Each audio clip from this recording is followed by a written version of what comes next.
Hebreus 12, 28 e 29. Eu lerei a Nova Versão Internacional, a NVI, que diz assim a palavra de Deus. Portanto, já que estamos recebendo um reino inabalável, sejamos agradecidos e assim adoremos a Deus de modo aceitável, com reverência e temor, pois o nosso Deus é fogo consumidor. Abra comigo a sua Bíblia, Evangelho de Jesus Cristo, conforme escreveu São Mateus, capítulo de número 7. São Mateus, capítulo de número 7, nós vamos ler do versículo 24 ao versículo 29. Portanto, quem ouve estas minhas palavras e as pratica, é como um homem prudente que construiu a sua casa sobre a rocha. Caiu a chuva, transbordaram os rios, sopraram os ventos e deram contra aquela casa. E ela não caiu, porque tinha seus alicerces na rocha. Mas quem ouve estas minhas palavras e não as pratica, é como um insensato que construiu a sua casa sobre a areia. Caiu a chuva, transbordaram os rios, sopraram os ventos e deram contra aquela casa. E ela caiu, e foi grande a sua queda. Quando Jesus acabou de dizer essas coisas, as multidões estavam maravilhadas com o seu ensino, porque ele as ensinava como quem tem autoridade e não como os mestres da lei. Antes de você se assentar, diga assim: Senhor, nos surpreenda como sempre, e venha como nunca veio antes. Mais uma vez, Senhor, nos surpreenda como sempre, e venha como nunca veio antes. Podeis assentar. Eu quero compartilhar algo da parte de Deus. Nós vamos passar por alguns textos da Bíblia, mas sem fugir do tema que nos está proposto nesta noite: o reino inabalável. Quando nós falamos de reino, vem à nossa mente reinado, reis, uma monarquia, algo que aos nossos olhos humanos, quando a gente vê a história da igreja, quando nós vemos o decorrer da história, nós vamos ver que todos os reinos que passaram foram reinos totalmente abaláveis, porque se não fosse reinos abaláveis, estaria permanecendo até hoje. Eu confesso que quando eu entrei aqui hoje, quero louvar a Deus também pela vida do Caio, ali de Jundiaí, Deus te abençoe, estamos juntos. Eu confesso que hoje, quando eu entrei aqui, as minhas estruturas físicas, psíquicas, emocionais, não sei, a partir do momento que nós estávamos louvando a Jesus, de forma ou outra foi abalada, porque eu não vim falar de um Pedro Dias, ser humano, carne inabalável, porque isso não tem como. A nossa natureza é uma natureza pecaminosa e muitas vezes passível de erros e fracassos, de dificuldades. Só que quando a gente se depara com algo que é maior, com algo que é mais extraordinário, que algo que é mais poderoso, com algo que é sublime, com algo que é indizível, que é algo que é inexplicável, logo eu entendo que um corpo humano feito de carne, de osso, de nervo, de pele, não consegue resistir e se submeter à presença do Deus Todo-Poderoso. É por isso que quando a gente está num culto ou em casa, não sei onde é, nós muitas vezes sentimos algo diferente, não conseguimos segurar a emoção, a gente chora, a gente pula, a gente adora, a gente canta, a gente grita, porque se trata de algo inabalável, e sendo inabalável, consequentemente, é algo maior do que a gente conhece ou vive. Porque se eu olhar toda a história, reis que passaram, República Federativa do Brasil, presidentes, nós vemos que todos que passaram foram completamente abaláveis. Uns foram abalados pela corrupção, outros foram abalados pelo escândalo, alguns foram abalados pela omissão, outros foram abalados por não fazer ou por fazer algo que desagrada à sociedade. Mas eu não vim aqui falar, e seria uma perda de tempo, eu falar de reinos que passaram e foram totalmente abalados. Eu não vim aqui falar do ex-presidente da República, eu não vim falar aqui do atual presidente da República, eu não vim aqui falar do reino que está no Brasil, da República Federativa Brasileira, não. Eu vim aqui falar de um reino que é totalmente inabalável, na pessoa de Jesus Cristo de Nazaré. E esse reino que nós vivemos na terra é mediante uma oração que o próprio Cristo, em Mateus capítulo de número 6, se eu não me engano, Ele vai deixar um modelo para nós. O que Ele vai dizer? Pai nosso que estais no céu, santificado seja o teu nome, venha a nós o teu. É para eu ir até o reino ou para o reino vir até mim? Só que para eu pedir e ter a moral e a capacidade do reino de Deus se estabelecer na terra, tem que ter alguns pré-requisitos para que isso aconteça. Reino de Deus e reino inabalável não se manifesta em qualquer ambiente. Vou repetir: reino inabalável de Deus não se manifesta em qualquer ambiente.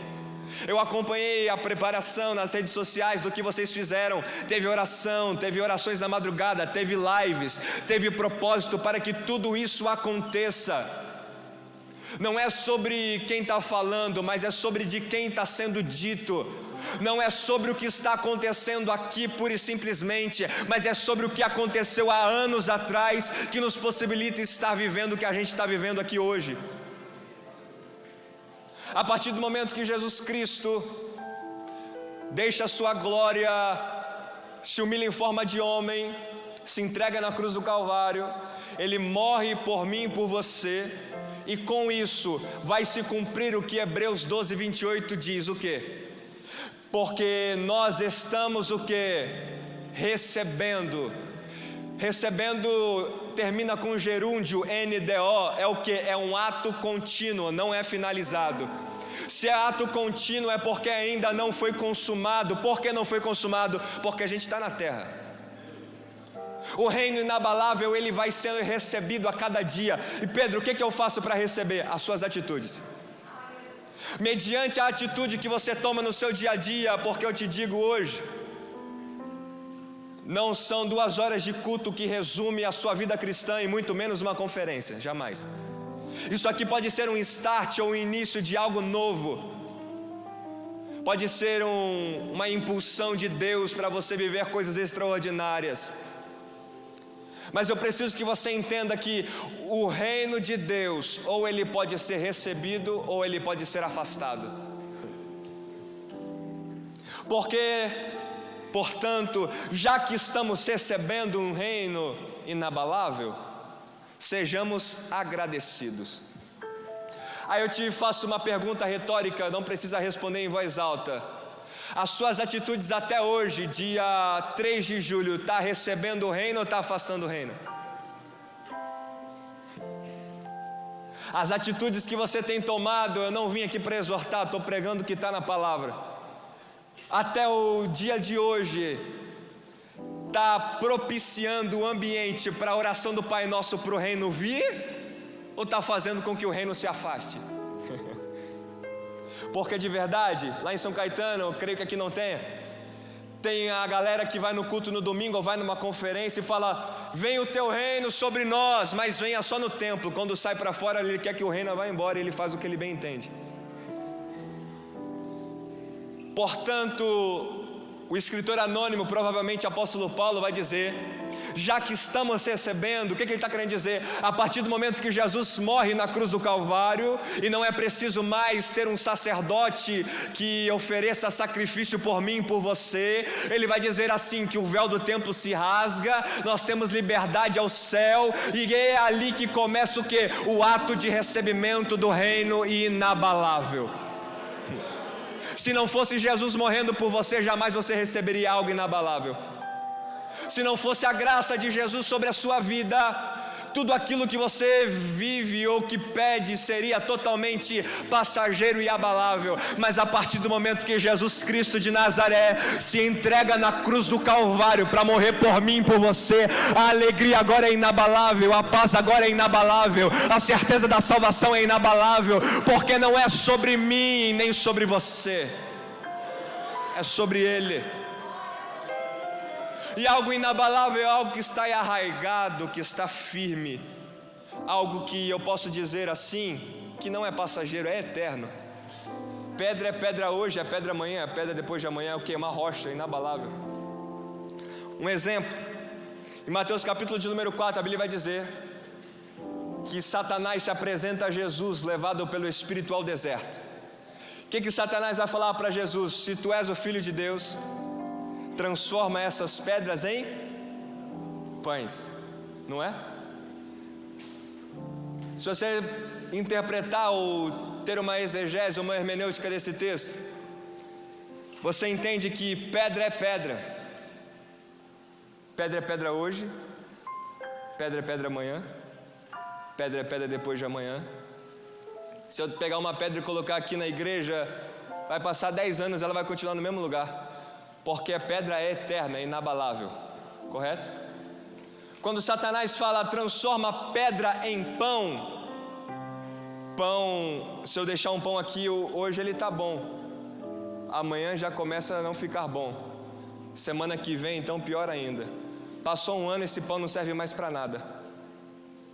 O que eu entendo que esse texto é que o diabo queria que Jesus transformasse algo inabalável em abalável. Satanás queria que ele trocasse pedra que é eterno por pão que é passageiro. E muitas vezes o inimigo das nossas almas quer que nós troquemos o nosso propósito, que é eterno, por uma proposta que é passageira. Muitas vezes o inimigo das nossas almas, ele quer que nós troquemos a promessa de vida eterna por um prazer momentâneo que passa. Mas eu vim aqui com a autoridade de Deus dizer para você nesta noite: não troque aquilo que é eterno por aquilo que é passageiro. Jamais troque pedra por pão. Jamais. Se Deus te fez uma promessa, se agarra a ela. Se Deus te fez, quem fez foi o reino inabalável, não fui eu, não foi o pastor da igreja. Nós somos apenas instrumentos desse reino, onde nós somos o quê? Servos. E servo não questiona, servo obedece. Servo não pergunta, será que eu devo ir? Não, ele obedece, se mandou ir eu vou.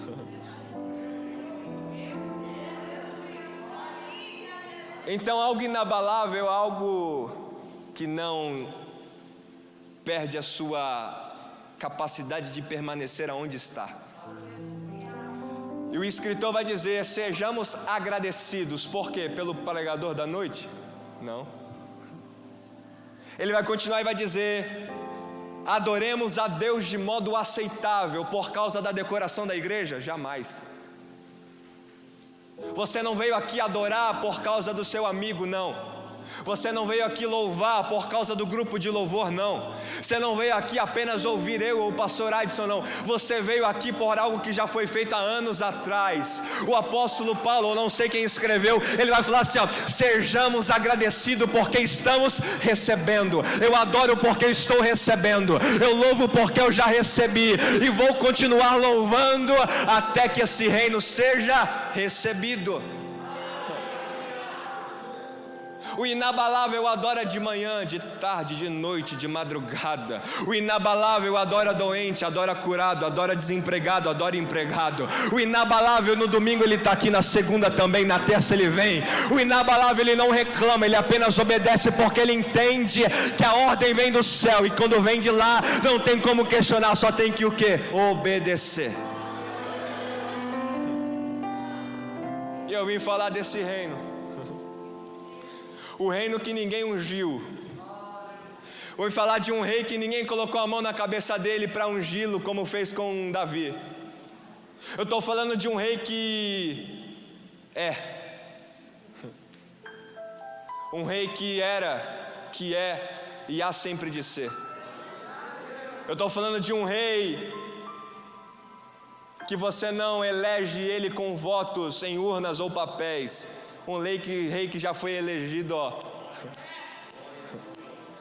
Eu vim falar de um reino cujo rei, o inimigo da minha e da sua vida, achou que um sepulcro de pedra iria deixá-lo lá.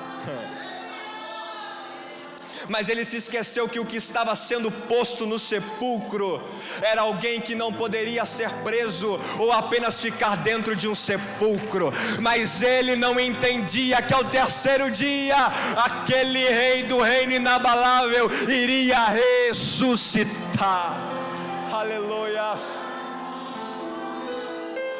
E a gente vê a Amazing Grace, ou a maravilhosa graça, que nos permite ser participantes desse reino. Para pensar de verdade, olha o seu tamanho e olha o tamanho do reino, é incompatível. Não é compatível a nossa vida com o nosso rei, mas não é porque é incompatível que ele não escolhe. A maioria das vezes que Jesus ou Deus promete algo para alguém, você pode ver que a promessa sempre é incompatível com a realidade. Quando o anjo aparece para Maria e diz que ela vai conceber um filho, Maria era virgem. A promessa é incompatível com a realidade que ela vive. Quando Deus promete um filho para Abrão, ele era velho e a sua esposa também, e ainda era estéril. Logo, a promessa era incompatível com a realidade. Muitas vezes o que vem desse reino não condiz com o que a gente está vivendo aqui hoje. E eu quero dizer algo para você que eu estou sentindo. Talvez você tenha recebido promessas de Deus, e por ela não ser compatível com a sua realidade, você desacreditou delas. Mas eu quero te dizer, é quase impossível uma promessa que vem de um reino inabalável ser compatível com um reino totalmente abalável que a gente vive.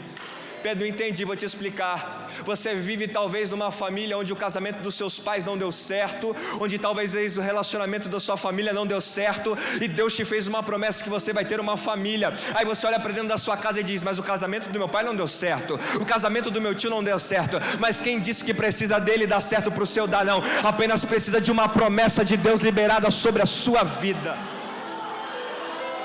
Você recebeu uma promessa que vai fazer uma faculdade, e na sua casa ninguém é formado. Aí você fala: minha realidade não condiz com a promessa, vou desistir. Quem disse que é para desistir? O reino que prometeu, ele garante. O Deus que fez a promessa, ele vela para cumprir a promessa. Tem promessas sendo reestabelecidas aqui nesta noite, tem alianças sendo reestabelecidas. Pedro, eu desacreditei daquilo que Deus falou para mim, eis que Deus me trouxe aqui para dizer para você: continue acreditando. A promessa não compatível a você, mas é compatível ao reino que te fez a promessa. Sejamos agradecidos pelo quê? Pelo reino. Eu vou ser agradecido pelo dinheiro? Não. Eu vou ser agradecido pelo carro zero nesse momento? Não. Você veio aqui agradecer a Deus pelo reino que Ele te permitiu adentrar. Pedro, eu escolhi estar aqui hoje, escolheu ou não? O próprio Jesus vai dizer: não foi vós que escolhestes a mim, mas eu escolhi vocês, e vos nomeei para que vades e deis frutos, e o vosso fruto permaneça, a fim de tudo quanto pedides ao Pai em meu nome, Ele vô-lo conceda. Você não é fruto de meio, você é fruto de escolha. Você não, eu vou repetir, você não é fruto do, eu não estou aí porque o Espírito Santo está me impulsionando a ficar nesse assunto, mas você não é fruto do meio, você é fruto de uma escolha. Se fruto do meio fosse uma máxima, filho de médico seria médico. Se fruto do meio fosse uma mágica, filho de advogado seria advogado. Mas não, nós somos fruto de uma escolha. Se Deus nos escolheu, não importa o meio que a gente viva, não, importa fazer a vontade do Rei que nos escolheu. Você pode ver que talvez seu pai tenha uma profissão e você sonha algo totalmente diferente. Aí você fala: Pedro, eu não sou fruto do meio, não. Você é fruto de uma escolha. Pedro, a minha mãe falou que eu fui um erro de percurso. Nos olhos dela foi erro, aos olhos de Cristo foi uma escolha. Pedro, eu me questiono por que eu nasci. Eu me corto, eu me automutilo, eu penso em me matar, eu penso em entrar em depressão, porque eu acho que a minha vida não era para acontecer. Eu penso que não era para eu estar aqui. Quem disse para você que não era para você estar aqui? Isso é voz de inimigo da sua cabeça achando e falando para você desistir. Eu vim aqui com uma palavra totalmente contrária, para dizer para você que tem pensamentos negativos: você é fruto de uma escolha, e essa escolha custou muito caro. Porque não foi comprado com dólar, com euro, com ouro, com prata. Foi preciso derramar de sangue. Foi preciso derramar de sangue, e não é o sangue de qualquer um, não. Para você estar sentado nessa cadeira me ouvindo, alguém teve que morrer por você. Você tem a dimensão disso? Um Jesus teve que deixar esse reino inabalável para descer na terra para comprar você. E você percebe que com essa atitude a gente é de Deus duas vezes? Nós somos de Deus duas vezes. Primeiro Ele nos criou, segundo Ele nos comprou. Ele te ama tanto que além de ter te criado, Ele também te comprou. Será que Steve Jobs, quando criou o iPhone, teve que comprar? Não, porque Ele já criou. Mas para Deus mostrar para você que Ele te ama tanto, o que Ele fez? Ele te criou e também te comprou. E como é que Ele comprou? Ele enviou o seu Filho amado Jesus Cristo para morrer por você. Aquilo que eu crio eu não preciso comprar, porque fui eu que criei. Mas como símbolo da nova aliança, teve que haver sacrifício. Portanto, Pedro, eu vou agradecer pelo que hoje? Pela minha faculdade, pelas minhas férias? Não, você vai agradecer pelo reino que te foi disposto a adentrar. E adoremos a Deus de modo aceitável. E quero te dizer algo: esse modo aceitável não é a forma que você quer, é a forma que Ele exige.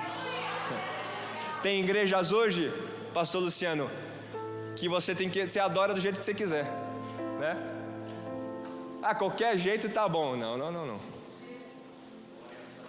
Não, qualquer forma eu adoro. Não. O único que divide a adoração aqui é o inimigo. Deus quer separação, santidade.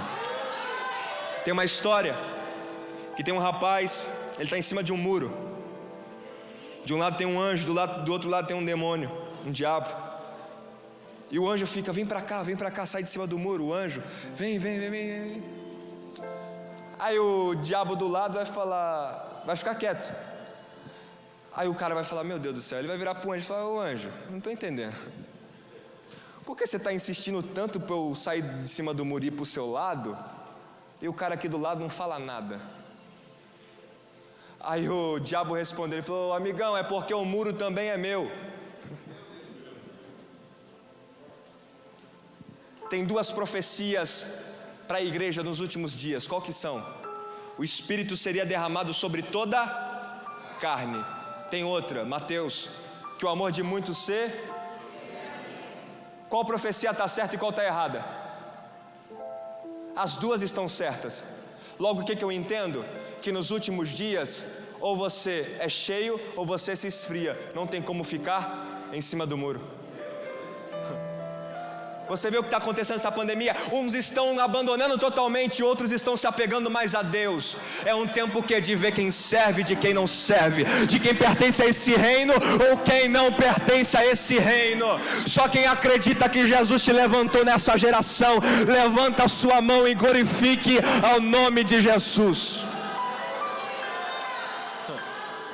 Deus levantou a minha geração, a nossa geração, para esse tempo, para mostrar para o mundo que a nossa geração não está perdida. Não está perdida. Tem um versículo, Salmo 100, se eu não me engano, que vai dizer que a verdade de Deus estende-se de geração a... Esse versículo me deu entendimento. Quando as pessoas falarem que a nossa geração está perdida, Mostra esse versículo para ela. Por quê, Pedro? Porque vai dizer que a verdade dura de geração a... Então toda geração da terra vai ter o quê? Verdade. Se vai ter verdade, jamais haverá geração perdida, porque sempre haverá uma geração verdadeira no meio da geração mentirosa. Logo, quando eu ouço pessoas falando, a nossa geração está perdida, tá não, porque tem verdade ainda. A promessa deixada no Salmo 100 não é apenas até o século 20 e não até o ano 2000, não, é até que Ele volte de geração a geração. E eu confesso para você que eu faço parte. Se você faz parte, levanta a mão e glorifica dessa geração que é compromissada com a verdade da palavra de Deus. O que a palavra não fizer, ninguém mais faz. O que a palavra não fizer, pirueta no púlpito não faz. Pedro, eu vim para lá da palavra. O pastor ensina vocês com palavra. Meu pai me ensinou algo. Ele falou assim: no púlpito, pregue a palavra. Não fica fazendo pirueta, não fica fazendo bananeira. Por quê? Porque o dia que quebra o seu braço, você não tem o que oferecer para o povo. Aí ele falou: prega a palavra, porque se você não tiver, vai vir outro e vai pregar a palavra. Se não vir outro, vai vir outro. Mas o que? Sempre vai ter alimento para a igreja. Eu fiz um compromisso com Cristo, que aonde eu estiver e a oportunidade que eu tiver de falar sobre a palavra, eu vou falar, porque a nossa geração, ela não vai ser uma geração inchada, não, porque inchaço acontece rápido. A nossa geração vai ser uma geração de crescimento. Crescer como? Crescer na palavra, crescer no jejum, crescer na oração, porque o nosso reino cobra de nós compromisso com a palavra. A teologia da hipergraça, que é venha como está e permaneça como está, não vale. A teologia que condiz com Cristo é o que? Vinde a mim todos os que estão cansados e sobrecarregados, e vão ficar assim, não, eu vos aliviarei. Não há uma restrição para vir, mas há uma restrição de sair da mesma forma que veio. E nesta oportunidade, nessa conferência, o Espírito Santo te convida a você não sair daqui da forma que você entrou.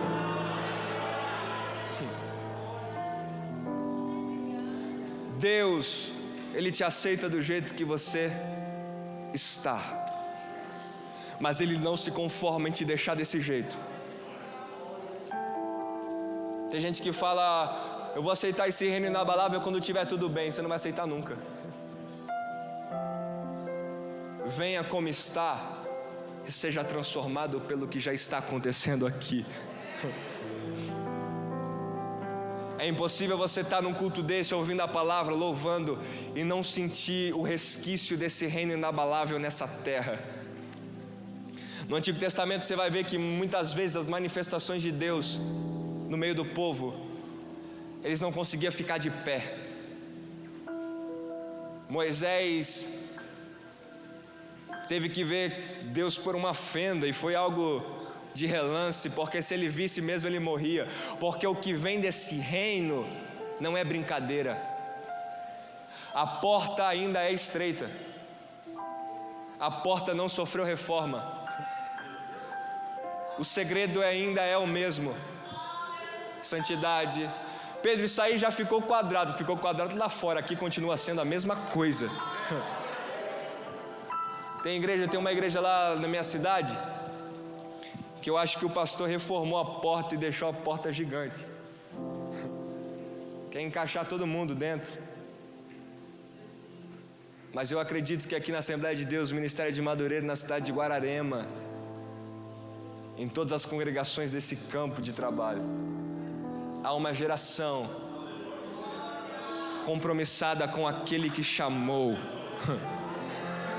Há um povo compromissado com a palavra do Deus Todo-Poderoso. Ainda há uma geração que não vai se prostrar diante dos manjares deste mundo. Ainda há um povo que não vai se prostrar diante dos deleites desta geração, não.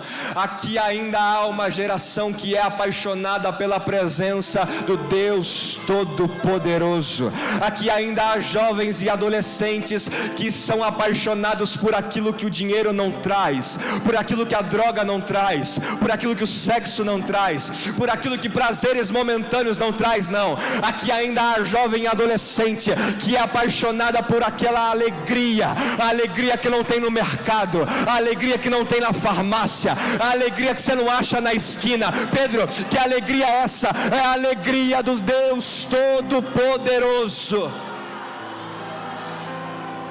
E se você entrou aqui hoje e ainda não sentiu, você vai sentir até acabar essa conferência. Glória a Deus. Sejamos agradecidos e oferecemos um culto aceitável, com reverência e temor, por causa que nós recebemos o reino. Então você entende que essa adoração aqui não é pelo carro que Deus te deu, não. Você não está aqui por causa da casa nova que Deus te deu, ou pelo dinheiro, pelo trabalho, não. Você está aqui porque você recebeu o reino.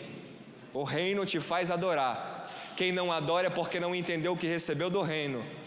Quem critica a adoração alheia é porque não entendeu que tem um reino que está sendo recebido. Eu aprendi a nunca criticar a adoração de ninguém, porque talvez ele foi mais perdoado que eu. Tem gente que critica, está levantando a mão, está adorando, está gritando. E se a pessoa foi mais perdoada que você? Eu nasci no berço evangélico, eu nunca cheirei, nunca fumei, nunca me prostituí, nunca bebi, nunca ingeri bebida alcoólica. Nasci num berço evangélico, mas talvez tem pessoas aqui que estavam nas drogas, estavam na bebida, estavam na prostituição, estavam no crime, e só você sabe de onde Deus te tirou, e você tem a plena convicção que quem te tirou de lá foi Deus. E é por isso que eu não critico. Levanta a mão, glorifica, pula, roda, porque aqui nós temos liberdade na presença do Espírito Santo de Deus. Aquilo que o reino nos entregou, ou que está nos entregando todos os dias, é aquilo que nos possibilita viver em novidade de vida. Jesus vai dizer: eu vim para que tenha vida e vida em... Tem um paralelo que eu gosto de fazer, que Cristo veio para dar vida e vida em abundância, mas em João ele vai dizer que no mundo você vai ter o quê? Aflições. É aflições abundantes? Não, é só aflição, né? Então logo eu entendo que a vida é abundante, mas a aflição não é abundante. Logo a vida sobrepõe a aflição. Se está acontecendo invertido é porque você ainda não entendeu o valor e o significado do reino. Sabe aquele jovem, aquele adolescente, às vezes irmão, que só reclama: minha vida é assim, minha vida é assada. Só que a vida é abundante, não a aflição. A alegria é abundante, não a tristeza. A paz é abundante, não a angústia. O prazer celestial é abundante, não o prazer da carne. O pastor Oséias falou que diz: jovem, vocês são fortes. Por quê? Porque você tem força? Não. Porque você talvez tem ânimo? Não. Porque a palavra de Deus está em vocês. O que a palavra não fazer, ninguém mais faz. Aquilo que a palavra não conseguir chegar, ninguém chega. Esse reino que nós estamos vivendo dia após dia nessa terra é difícil demais. O apóstolo Paulo vai dizer em Efésios que a nossa luta não é contra carne nem sangue, mas a nossa luta é espiritual. Logo, quando você acorda, você não está lutando com o seu vizinho. Seu problema não é com o seu colega de classe, não. Seu problema é espiritual. Eu entendo assim. Muitas vezes o inimigo das nossas almas, ele levanta e ele influencia pessoas para nos tirar do propósito. E se nós não tivermos um dom que precisa muito para o nosso tempo, que é o dom de discernimento, a gente não vai conseguir discernir o que é e o que não é. Mas Cristo, através do seu sacrifício, através da graça salvífica de Jesus, Ele nos dá oportunidade de adentrar nesse reino. Mas eu quero te falar algo. A partir do momento que você adentra no reino, não é a sua lei que vale mais, vale a lei do reino. Se você for para um outro país, você entrou no avião, amigão, já não vale mais a lei do Brasil não, vale a lei do destino para onde você está indo, e há de você se não obedecer, você vai sofrer punição.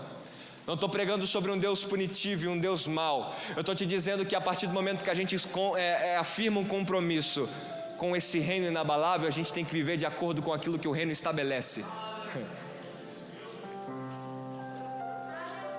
A partir do momento que você levantou a sua mão, ou talvez tenha gente aqui que não fez isso, e no final vou fazer o convite para aceitar Jesus como seu único e suficiente Salvador, você está dizendo assim: agora eu adentro e recebo todos os dias esse reino, e a partir de hoje não vivo mais eu, mas Cristo vive em mim. A vida que vivo na carne não vivo mais em mim, mas vivo na fé em Cristo, Filho de Deus.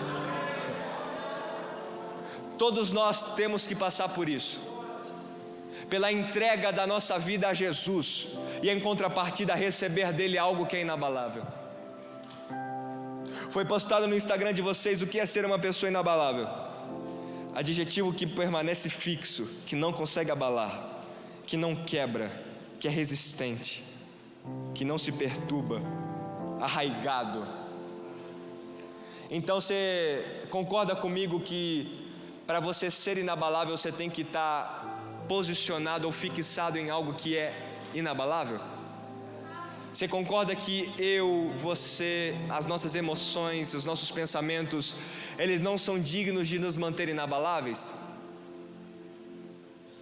É por isso que nós lemos Mateus capítulo de número 7, e aqui eu quero adentrar e falar um pouco desse texto. Você vai ver que vai dizer a palavra que aquele que ouve a palavra de Deus e não as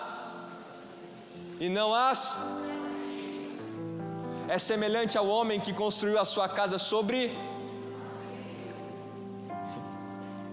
Então não é sobre você ouvir, mas é sobre você colocar em prática aquilo que você ouve.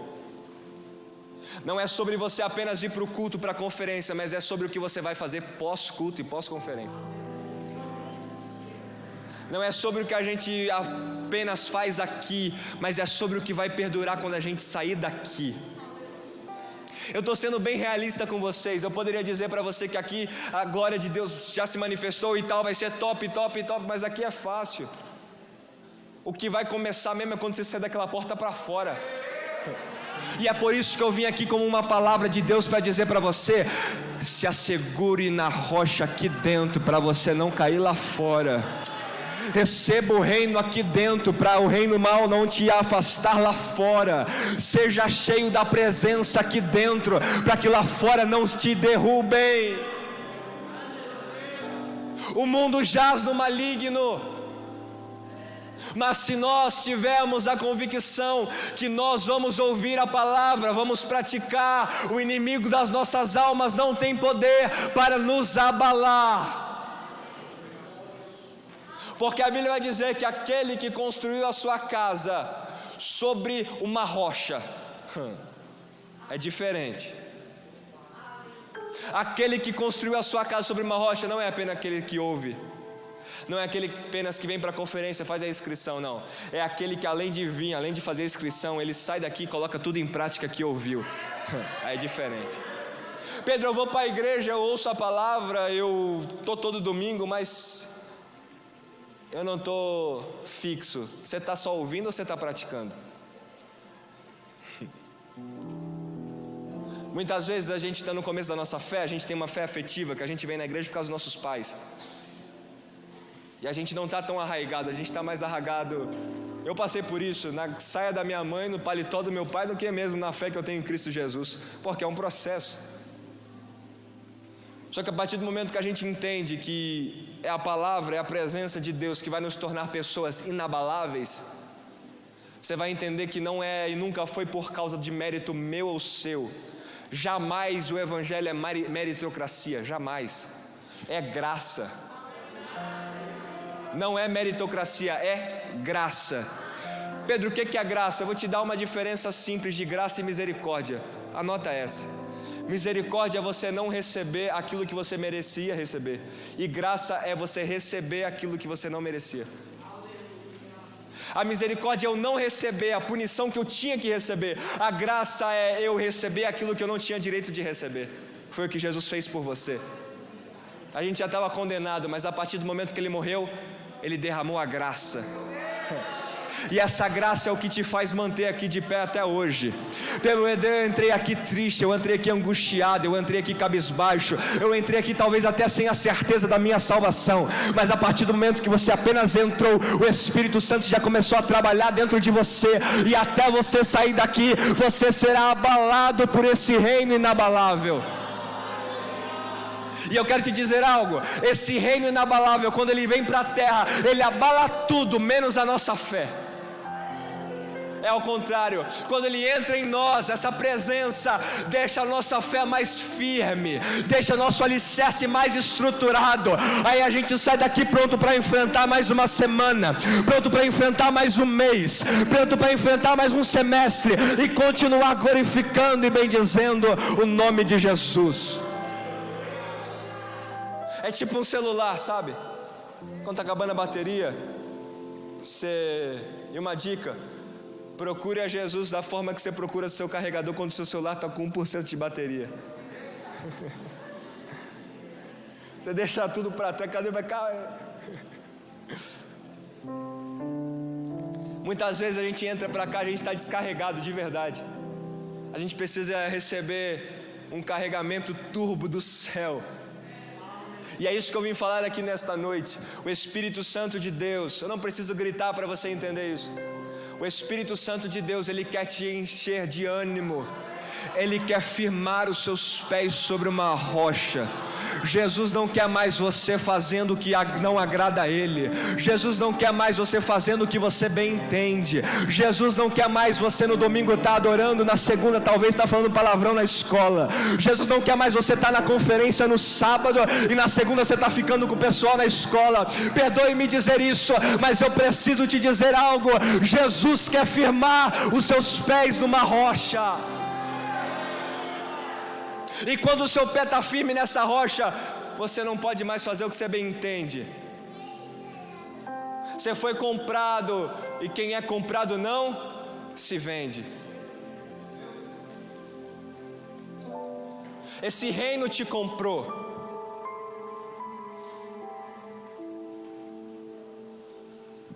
Tem uma história de um homem que estava vendendo um carro, tipo um leilão, sabe? Ele ofereceu, ele queria vender o carro por R$5.000, vamos pensar assim. Chegou um rapaz e ofereceu R$2.000 no carro. Ele queria 5, ofereceu 2. Preste atenção. Chegou um outro rapaz e falou: eu dou 10. Eu pago 10 nesse carro. Ele vendeu o carro por quanto? Por 2, por 5 ou por 10?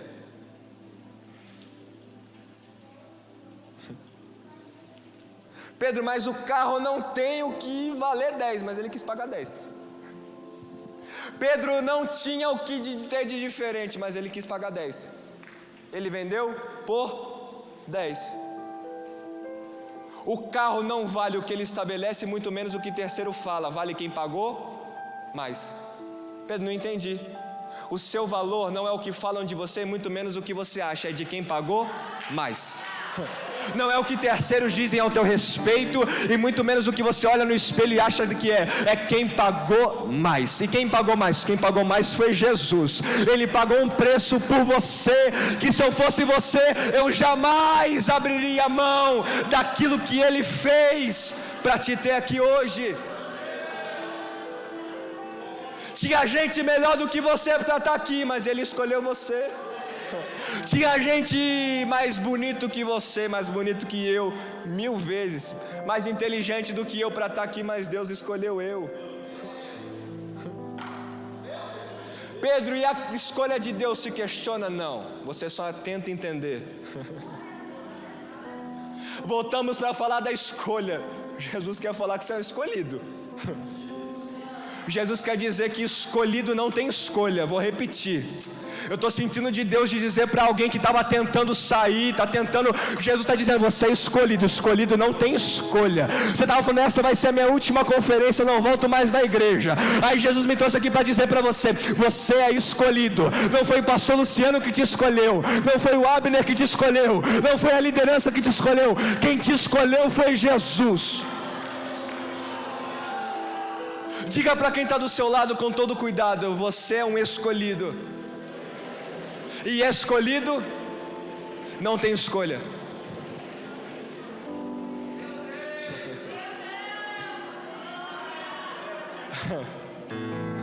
Deus te fez uma promessa que você vai ser, e você está querendo fugir daquilo que Deus determinou, né? Esse que o céu me trouxe aqui para te pegar e dizer, você é escolhido. Teve quando eu tinha 15 anos de idade, pastor Luciano, pastor Wesley,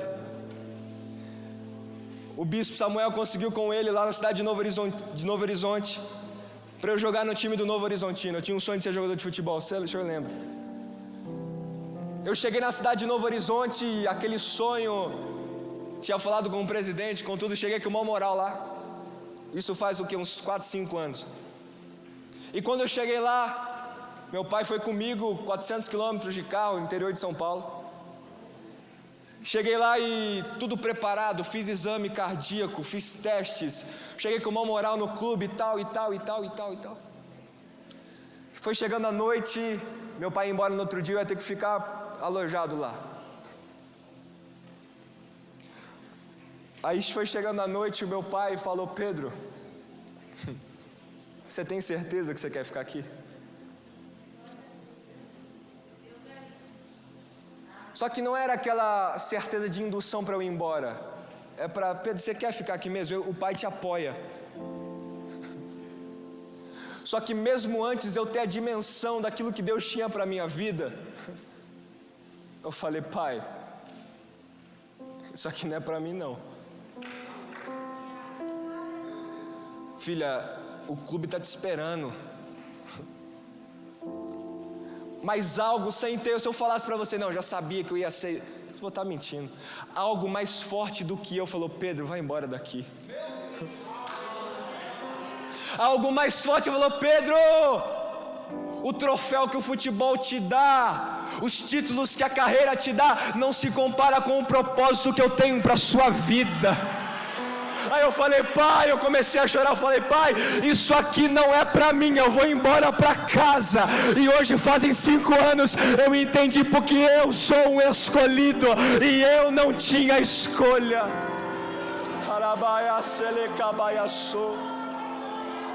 Eu poderia ter entrado no time, ser bem sucedido, ter dinheiro, ter uma carreira, mas nada compra o prazer de viver aquilo que Deus tem pra minha vida.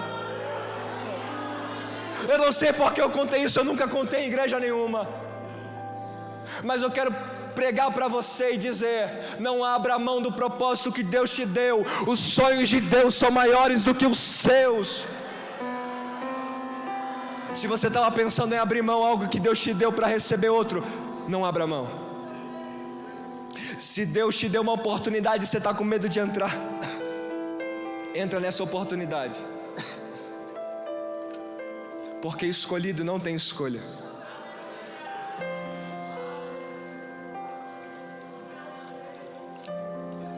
Se Deus falasse para o meu pai, usasse ele em profecia e falar, Pedro, não fica, porque amanhã, depois, você vai me ajudar na igreja, você vai ser um líder de jovens.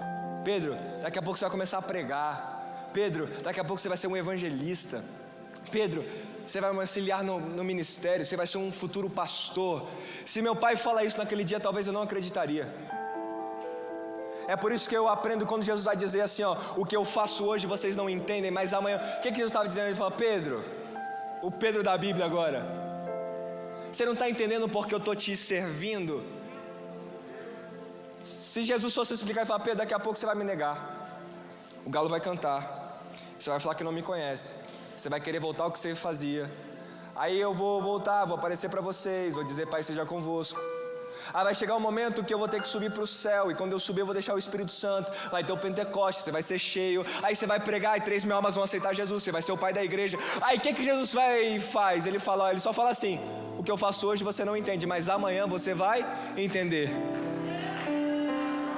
Porque ao invés de Jesus gastar tempo explicando, ele ganha tempo fazendo. Se ele fala para Pedro o que ele iria fazer, Pedro fala: o senhor está louco, o senhor está mentindo, não vai acontecer. Aí Jesus vai dizer: oh, fica tranquilo, hoje você não está entendendo, mas amanhã você vai entender. Ao invés de você querer uma resposta de Deus, Jesus está dizendo para você: ao invés de eu perder tempo tentando te explicar e você não entender, eu ganho tempo fazendo, eu ganho tempo enchendo, eu ganho tempo enchendo do meu Espírito Santo. Porque você é um escolhido, e o escolhido não tem opção de escolha. Caiu a chuva, transbordaram os rios, sopraram os ventos e deram contra aquela casa, e ela não caiu, porque tinha seus alicerces na rocha. O alicerce da casa estava na parede de alvenaria? O alicerce na casa estava na coluna da casa? Estava onde? Na rocha. O seu alicerce está no seu diploma? Tem muita gente que acha que o alicerce dele está na conta bancária dele. Tem muita gente que acha que o alicerce está no conhecimento que ele tem. Aqui vai dizer, vai deixar bem claro que o alicerce estava na rocha. Posso ter dinheiro, posso ter carro, posso ter casa, posso ter uma faculdade, posso estudar na melhor escola da cidade, mas se eu não tiver alicerçado na rocha, quando vir o vento forte eu vou cair. E Jesus não quer uma geração firmada na areia. Jesus quer uma geração firmada na rocha. Jesus não quer uma geração volúvel, uma geração volátil, uma geração que não tem constância. Jesus quer uma geração firmada na rocha inabalável. E precisa ouvir e precisa praticar. A nossa geração só permanecerá constante e inabalável quando ela entender que não é sobre o que a gente faz, mas é sobre a rocha a qual nós estamos colocados. Quando você tem esse entendimento, você vai entender que foi o que eu falei aqui quando eu preguei na reunião de obreiro. O seu casamento ainda não acabou, o seu namoro ainda não acabou, a sua família ainda não foi destruída, o seu sonho ainda não acabou. Não é porque você é bom, porque você tem, é porque você está fundamentado em Jesus. E o que é fundamentado em Jesus não acaba. Passa tempo, passa estação, passa tempestade, passa chuva, passa vento forte, mas ele permanece o que? Intacto. Porque ele está firme na rocha. E esse é o reino ao qual eu quero te propor a viver. E quem vive nesse reino vive em novidade de vida, vive coisas extraordinárias. Pedro, eu prefiro 1000 vezes que há uma geração, uma igreja que me ouça, que talvez não vai pular, não vai gritar, não vai rodar, mas que quando ela sai daqui, ela coloca tudo em prática daquilo que ela ouviu, do que talvez pessoas emocionadas que faz aqui, mas quando sai não mudou. Enquanto nós estávamos orando, louvando, eu via pessoas adorando ao Senhor de entrega, de alma. Por mais que as luzes estavam apagadas, você vê que é diferente quando você oferece um louvor verdadeiro. Quando você tem um discernimento, você sabe que não é emoção, mas é a presença do Espírito Santo. Para terminar, eu falo de Daniel, só um pedaço. Daniel foi um cara inabalável, de verdade. Foi homem demais. Se fosse eu no lugar dele, com os meus amigos aqui que veio comigo, talvez a gente não conseguia não.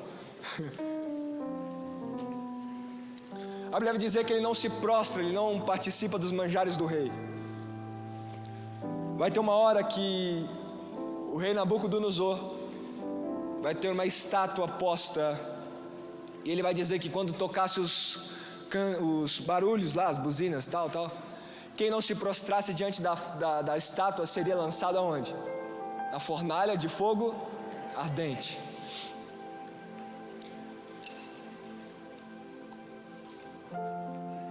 Tocou, eles não se prostraram. Aí o rei vai chegar e falar: acho que vocês não ouviram, né? Vou repetir, acho que vocês estão enganados.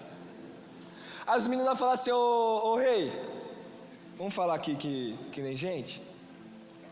Se o senhor jogar a gente nessa fornalha, o nosso Deus vai nos livrar. Mas também, se ele nos livrar, tampouco morreremos. Mas de uma coisa eu dou certeza para você: que a gente não se prostra diante dessa estátua. O que os meninos estavam querendo dizer para Nabucodonosor? Ele está dizendo assim: ô rei, o seu reino da Babilônia é um reino totalmente abalável. Só que os meninos que você está mexendo, quer jogar na fornalha, faz parte de um reino totalmente inabalável. Sadraque, Mesaque e Abednego diz assim: ô rei, o fogo que arde nessa fornalha não se compara com o fogo que arde no meu coração pelo rei que eu sirvo. Pode nos jogar nessa fornalha, eu tenho uma certeza que eu te dou: eu não vou me prostrar diante dessa estátua. Inabalável. A fé dele estava em Cristo, estava em Deus. A fornalha não foi capaz de fazer com que a fé dele fosse abalada. E eu quero te dar um conselho, e aqui eu termino e oro por você. Você vê que tem muitas igrejas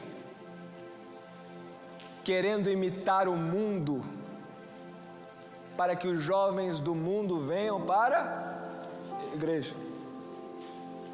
Tem muitas igrejas querendo imitar o mundo, para que os jovens da igreja não vão para. Agora você me mostra Deus imitando a Babilônia para Daniel permanecer na presença dele.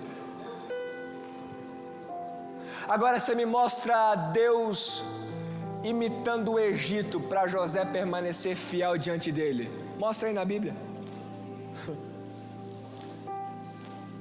Tampouco a igreja tem identidade firmada em Cristo. A gente não precisa ser igual a ninguém. Nós temos identidade exclusiva e fazemos parte de um reino também exclusivo. Então eu quero dizer para você: você não precisa imitar o que o mundo faz, não. Você vai ser respeitado desse jeito. Você não precisa ouvir o que eles ouvem, falar o que eles falam. Você não precisa fazer o que eles fazem, não, porque você faz parte de um reino diferente. E no final da história,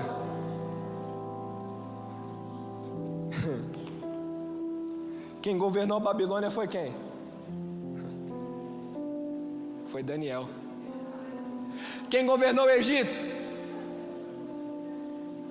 E diga-se de passagem, antes de José e depois de José não teve mais nenhum governador, ele foi o único. Se for preciso, Deus traz à existência aquilo que não existe para abençoar você. Pega essa. Se for preciso, Deus cria o que não existe para abençoar você, e vai ser só para você. A história vai dizer, se eu não me engano, Flávio Joséfo, que quando a mulher de Potifar está no quarto com José, havia dentro do quarto de José, as quatro de Potifar, uma estátua do rei, do Deus que eles adoravam. Aí quando ela vai se deitar com José, o que ela faz? Ela tira a roupa, coloca no rosto da estátua e vai dizer assim para José: José, o meu Deus não está vendo, vamos deitar. Aí Flávio José foi dizer que José falou assim: o seu não está, mas o meu está. Aí nisso José foge, ela segura a capa, só que ele foge daquilo que o inimigo tentou derrubar ele. Eu quero dizer para você nesta noite: Deus está contemplando as nossas vidas, e nesta noite Ele está contemplando a nossa adoração. E se eu fosse você, eu levantava a mão e continuava glorificando ao nome do Senhor dos Exércitos, porque proposta nenhuma compensa o propósito desse reino inabalável. Nenhuma oportunidade desse mundo vale a pena o fracasso no propósito de Deus. Qualquer oportunidade de emprego que vai te fazer fracassar em Deus não vale a pena. Qualquer relacionamento de namoro, não seja lá do que for, que vai te afastar da presença de Deus, não vale a pena. Pedro, mas eu amo ela. Você ama mais ela ou ama Deus? Então fica com Deus. Qualquer coisa que te afasta da presença de Deus, não vale a pena manter por perto. Isso aqui é duro, mas preciso dizer: se você faz parte desse reino, você tem que se afastar tudo daquilo que te tira dele. É amizade? Sai fora. É aceitação no grupinho da escola? Sai fora. É melhor ter aceitação do reino do que da terra. É o que? É um namoro que está te afastando de Jesus. Abra a mão, fala: ó, não dá, eu te amo, mas eu amo mais o meu Senhor, vou sair fora. Eu quero dizer para você, é melhor você entrar nesse reino sem namoro, sem amizade, sem aceitação, do que você ficar aqui com essa amizade ou esse namoro. Meu Deus. Não espere muito de um mundo onde o seu Senhor foi crucificado, não. Meu Deus. Abra a mão. É a palavra. Pedro, vai doer, mas Jesus vai te restaurar. Pedro, abrir mão vai ser difícil, mas esse reino vai te guardar. E hoje Jesus me trouxe aqui para dizer para você: Ele vai manifestar a presença, que vai te dar sabedoria do que fazer e do que não fazer, aonde entrar ou aonde não entrar, o que realizar e o que não realizar.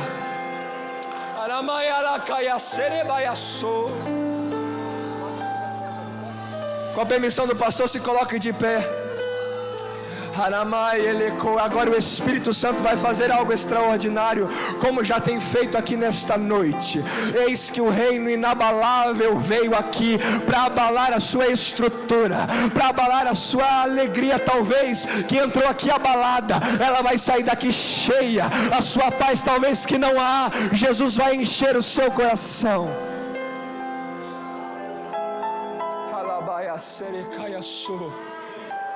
O Espírito Santo de Deus vai ter que te dar força para você abrir mão daquilo que te afasta desse reino. Meu Deus.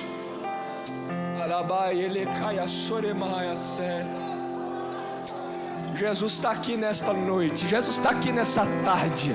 O Espírito Santo já está trabalhando em corações. Você já está recebendo algo de Deus aí. Você está entendendo de onde você tem que sair. Você já está entendendo aonde você não deve entrar. Você já está entendendo para quem você tem que ligar. Você já está entendendo aonde você não tem que chegar.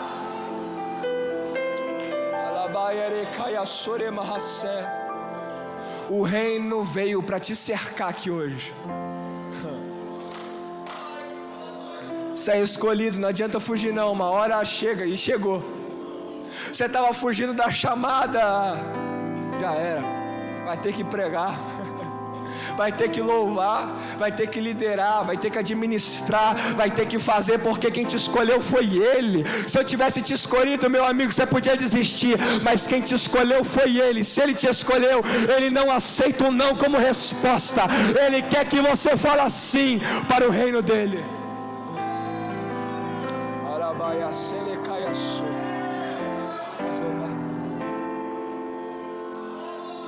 Pedro, qual que vai ser a minha oração hoje? Para você ter um entendimento do reino que você pertence. O apóstolo Paulo vai dizer, Romanos 12: não vos conformeis com este mundo, mas transformai-vos pela renovação do vosso. Começa tudo aqui, ó. Se você não tem uma metanoia, uma transformação de entendimento, você não entende o que esse reino tem para te oferecer. É por isso que o Espírito Santo de Deus, Ele quer te encher hoje, não apenas para você pular, para você gritar, não, para você ter uma transformação de história. Eu orava e falava, Deus, que essa conferência seja um divisor de águas. Eu não quero jovens apenas chorando diante do altar, não. Eu quero pessoas transformadas pela Tua presença. E a palavra tem a capacidade de fazer isso. Eu quero fazer um convite. Quem está aqui hoje, que você ainda não é crente. Pedro, como assim eu não sou crente? Vou mais além, você ainda não é cristão, você vai na igreja porque talvez seu pai vai, você está indo na igreja porque está indo anos e anos, mas você não entendeu ainda o significado disso aqui. Levanta a sua mão. Eu sei que tem. Pode levantar a mão bem, tem vergonha não. Você que talvez que está aqui hoje precisa reconciliar com Jesus. Você que está aqui hoje precisa aceitar a Jesus. Levanta a sua mão bem alto. Pedro, eu tenho vergonha. A gente tem que ter vergonha de ficar do jeito que está, e não do que o povo vai pensar da gente. Tem pessoas com a mão levantadas. Eu quero orar por você, e após isso eu quero orar por todos. Isso aqui é uma batalha espiritual, onde o inimigo das nossas almas, ele quer atrapalhar esse momento, mas eu já repreendo em nome de Jesus. Satanás, você não tem poder contra esse ambiente, você não tem poder contra esses jovens e esses adolescentes, porque nós pertencemos a Jesus Cristo de Nazaré.